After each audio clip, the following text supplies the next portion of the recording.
What's up, everyone? I am here to do a quick video on making sure if you are an APRN or a physician's assistant. We just did a video, and you can go back and find it, about being dinged by the Board of Medicine in North Carolina for improper supervision of a physician's assistant.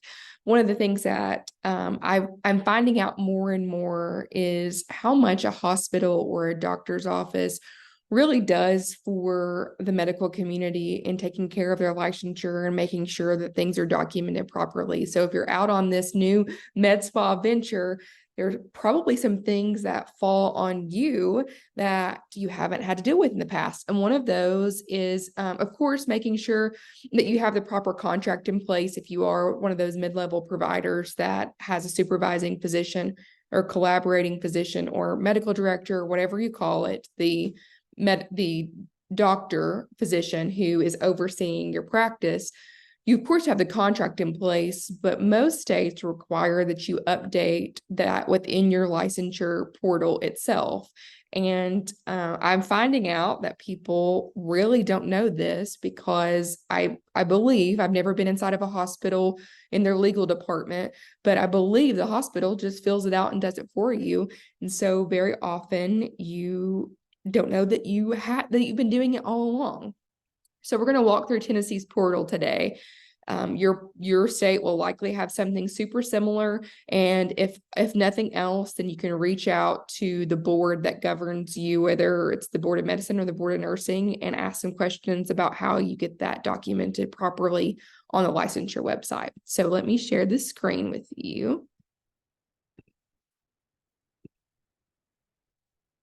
I'm actually going to share the screen and unshare the screen, and then I'll share the screen again so I can protect the person's information who I'm plugging in. So right here, I'm at the Tennessee Department of Health's licensure and regulatory system.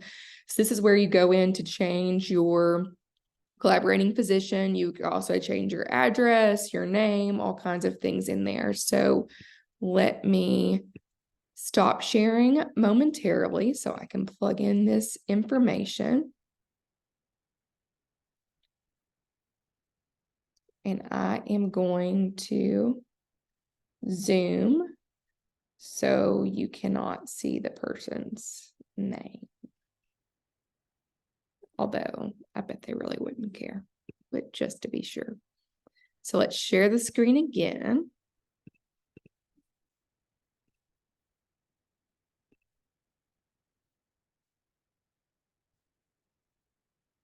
All right, so we are on that Department of Health. I plugged in the login information, and here you can see the two license numbers of the person. So they are an advanced practice registered nurse. So right under here, you see a supervisor request, of course, a change of name, terminate a supervisory relationship, changing address, and update to a mandatory practitioner profile questionnaire, which Tennessee has. That you have to do when you're updating your license. So you would start with an APRN supervisory request, and I'm not going to hit select because I don't want it to populate just yet. But what I'm going to, while it loads, so I can get it just perfect so you can't see the person's name again. Okay, great. Sorry, that's a lot of sharing and unsharing, but just trying to be as discreet as possible. So now you'll see we are in the part where we are requesting supervision. So what will happen is you'll go through all of these questions. If you're in Tennessee, you go through all of these questions, and it will send a notification to your supervising physician. So you'll need things like the practice address. If you're in Tennessee, the practice address, the supervising physician's their number, their license number.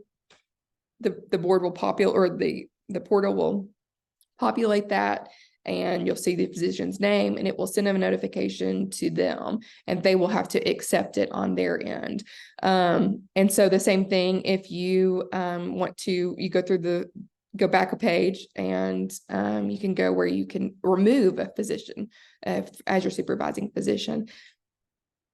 Here's the kicker. you're supposed to do this within 30 days of forming or terminating a relationship. So don't freak out if you haven't done it yet. Start researching how you can update your nursing or your physician's assistant's profile in your state and get your collaborating physician, supervising physician, whatever you want to call it, whatever your state calls it, correct on your license profile. It's super simple. It takes about 5 minutes and you'll be good to go. See you all soon.